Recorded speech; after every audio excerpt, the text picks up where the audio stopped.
racism exists within the NMC, bullying exists within the NMC, and we are supposed to be looking after people who care for people. It's a very stressful job to be, in my case, a nurse, at midwifery the same, but we've got to know that we are being listened to properly when we report an incident.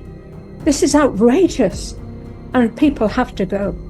An inquiry has found what it describes as a deeply dysfunctional culture at the regulator that governs nurses and midwives in the UK.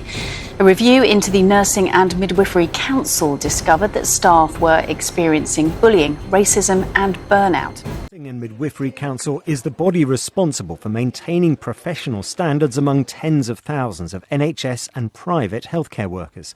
But it stands accused of putting the public at risk, as well as endangering nurses and midwives. In a cult or a violent relationship. Highly toxic. They use scare tactics to keep you quiet. I am ashamed to say I work for the Nursing and Midwifery Council. I think it should be razed to the ground. It's far from a vote of confidence by those who work for the Nursing and Midwifery Council, a health watchdog that's meant to regulate nurses and midwives to keep the public safe. The comments are part of a damning review into what's described as a toxic culture. People were not sleeping, hair was falling out, they were in tears, they were distraught. They literally found themselves in a place, quite frankly, that they shouldn't be. And they didn't seem to have a way out. The fact that they were able finally to share their stories with us is a good thing, but they didn't feel safe to speak up. The review also found a backlog of more than 6,000 fitness to practice cases, nurses waiting often for years for a decision on their future. What's particularly shocking is just how serious some of these allegations are. The male nurse accused of raping his colleague, another accused of viewing the most serious category of child pornography. But because those alleged incidents happened outside work, they weren't investigated initially by the NMC. 7 years after the NMC first received complaints about the rape, the nurse was finally struck off. It was the thing that struck me most was that the public aren't safe.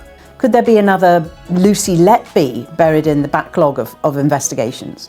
It's no doubt in my mind that there are nurses facing very serious allegations who are stuck in a system which will take several years to address, and that means that many of them will still be able to function, carry out routine activities, potentially put public at risk. I'm afraid that's not acceptable. In another shocking revelation, the review found that 6 nurses under investigation, in some cases for minor offences, had taken their own lives in the last year. I dealt with and overseen about 1 million prosecutions during my career. I stretched my mind back and I found one person who took their life whilst being investigated. So that's one person under investigation in 1 million cases. Here they have 6,000 cases and they have 6 people who've taken their lives. That is a clear cause for concern. Whistleblowers have played a vital role in trying to hold the NMC to account.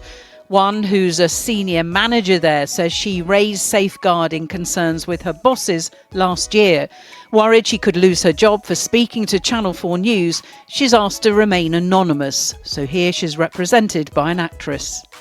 The response was denial, gaslighting. They dismissed my concerns and they've intimidated me to fall in line with how it runs. There's a hierarchy of individuals. They demonstrate incompetence and bullying behaviour, and it goes right to the top. Now the Queen's Nursing Institute charity has echoed the review's findings. In a letter to the new Health Secretary, Wes Streeting, it says the nursing profession has lost confidence in the MMC and no longer believes that it can safeguard the public. Ministers will now meet the NMC, according to the Department of Health. Well, joining me now is the Chair of Nursing and Midwifery Council, Sir David Warren. Thank you very much for joining us. Some really serious allegations there, absolutely damning. I wanted to draw your attention to the 6 suicides or suspected suicides. We know that each of these cases are very complex, but one mother has blamed the NMC for her daughter's death. What do you say to the parents and families who think that you're responsible? Well, good evening, Aisha. And can I start by saying how profoundly sorry I am to the families of those nurses who died by suicide, either during or after a fitness to practice process. Every suicide is an avoidable personal tragedy, and I feel profoundly shocked by Nazir Afzal's report and by the detailed review he has taken into our fitness to practice processes and our staff culture.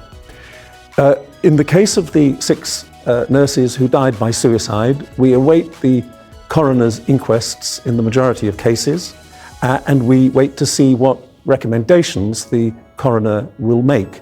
And we will, of course, take those forward as urgently as possible. But the most important thing for us to do is to focus on the impact that our fitness to practice processes, which are far too protracted, I accept the review in its entirety, the impact that they have on the people caught up in them, the registrants, especially the most vulnerable, and the staff of the NMC. They are indeed very long. I mean, you have a backlog of around 6,000 cases. And I want to draw your attention to another case, which Jane mentioned in her report as well. One nurse was accused of sexually assaulting a patient, raping a colleague by spiking their drink. The case was closed initially because the rape was done outside work. The sexual assault was done outside work. How comfortable are you with that decision process? Well, I'm not at all comfortable with the initial decision that was taken, which was clearly wrong. And it was reviewed and reopened by the assistant registrar. The case, as you say, took far too long to come to closure. But it is important to point out that the nurse in question was subject to an interim order for most of the period that took place before the case was concluded. I'm not defending for a second the fact that it took 7 years to conclude this case with striking Was the person who made that initial, sorry to cut across you, was the person who made that initial case, were they reprimanded? Were they given a disciplinary for that decision making, which you admit is flawed? Well, that decision was taken in 2017, which is some years before I became chair of the NMC, and I'm afraid I can't answer your specific question. But the important thing is that we must speed up our processes, and we have also amended our guidance to our teams to ensure that there is no distinction between the personal life and the professional life of our registrants. There shouldn't be any ambiguity on that point, and there won't be from now on. One of the big issues that was raised was racism. A staff member explained being brought into a meeting with the CEO. Dozen black colleagues were brought in. They were asked to take a selfie and then told a whole load of promises. 2 years later, half of them had left. Do you really take inclusion and diversity seriously in that organisation? We do. We take it with maximum seriousness. Really? But I have to say how sorry I am, not only to the registrants, as I've said, but to our staff, that their lived experience reflects dysfunctionality, and this is graphically demonstrated in Nazir's report, which should not be the case in our regulator. Now, we accept all the recommendations that Nazir Afzal has given us, and they include a number of recommendations on equality, diversity, and inclusion, which will involve diversifying the executive board. Just last, sorry to cut across you, just lastly and briefly, will you resign? You've been in a chair since 2021. Are you going to resign as a result of these damning conclusions that's been raised by this report? I have a job to do to take these recommendations forward, and I think stability is important as we do that. I shared a platform this morning on another media outlet with Nazir, who was kind enough to say that he had confidence in the Council of the NMC and their commitment to taking forward his recommendations. I want to earn that trust and confidence by ensuring that this is a turning point for the organisation and that we reform fundamentally, and we will.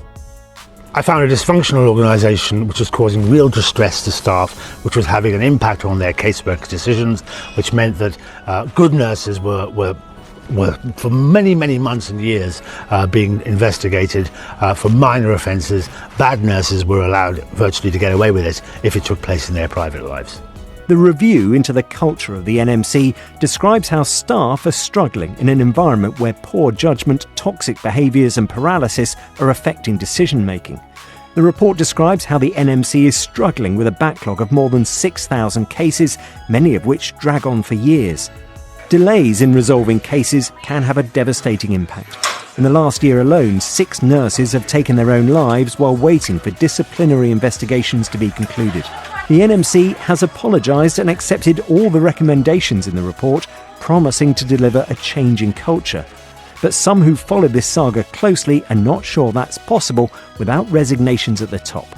Racism exists within the NMC, bullying exists within the NMC, and we are supposed to be looking after people who care for people.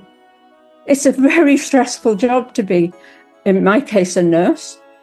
At midwifery, the same. But we've got to know that we are being listened to properly when we report an incident. This is outrageous, and people have to go. This is just the first in a number of reviews into how the NMC carries out its work, driven by concerns first raised by a whistleblower. It's a deeply damaging assessment, and more are likely to follow.